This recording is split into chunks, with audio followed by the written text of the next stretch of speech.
but there it is.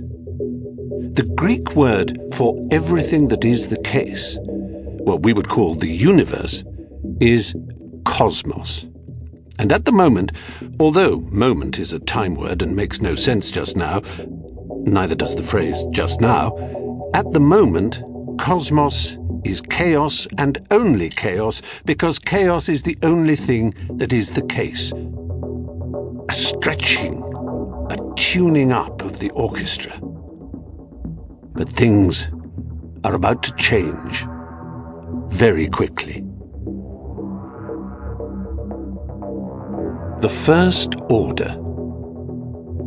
From formless chaos sprang two creations, Erebus and Nyx. Erebus, he was darkness, and Nyx, she was night.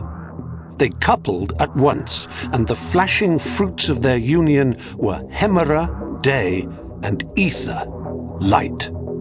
At the same time, because everything must happen simultaneously until time is there to separate events, chaos brought forth two more entities, Gaia, the earth, and Tartarus, the depths and caves beneath the earth.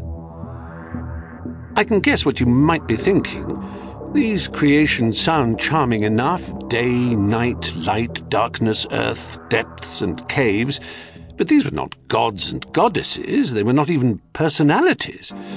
And it may have struck you also that since there was no time, there could be no dramatic narrative, no stories, for stories depend on once upon a time and what happened next. You would be right to think this. What first emerged from chaos were primal, elemental principles that were devoid of any real colour, character, or interest. These were the primordial deities, the first order of divine beings from whom all the gods, heroes, and monsters of Greek myth spring. They brooded over and lay beneath everything, waiting. The silent emptiness of this world was filled when Gaia bore two sons, all on her own.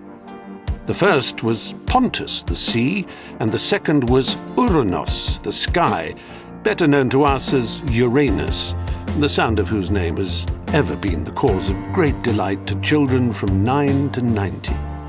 Hemera and Ether bred too, and from their union came Thalassa, the female counterpart of Pontus the sea. This trick of virgin birth, or parthenogenesis, can be found in nature still. In aphids, some lizards, and even sharks, it is a reasonably common way to have young.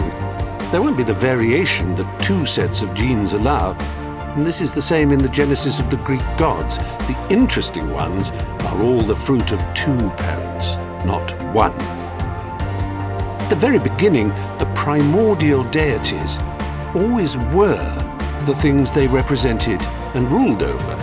Indeed, Uranos is the Greek word for sky to this very day.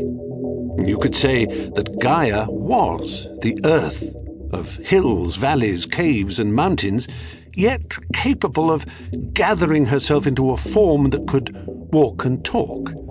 The clouds of Uranos, the sky, rolled and seethed above her, but they too could coalesce into a shape we might recognize. It was so early on in the life of everything, very little was settled. But all that was to change. The Second Order. Uranos, the sky, covered his mother Gaia, the earth, everywhere. He covered Gaia in both senses. He covered her as the sky still covers the earth to this day, and he covered her as a stallion covers a mare. When he did so, something remarkable happened. Time began. Something else began, too. What shall we call it? Personality? Drama? Individuality? Character, with all its flaws and failings, fashions and passions, schemes and dreams.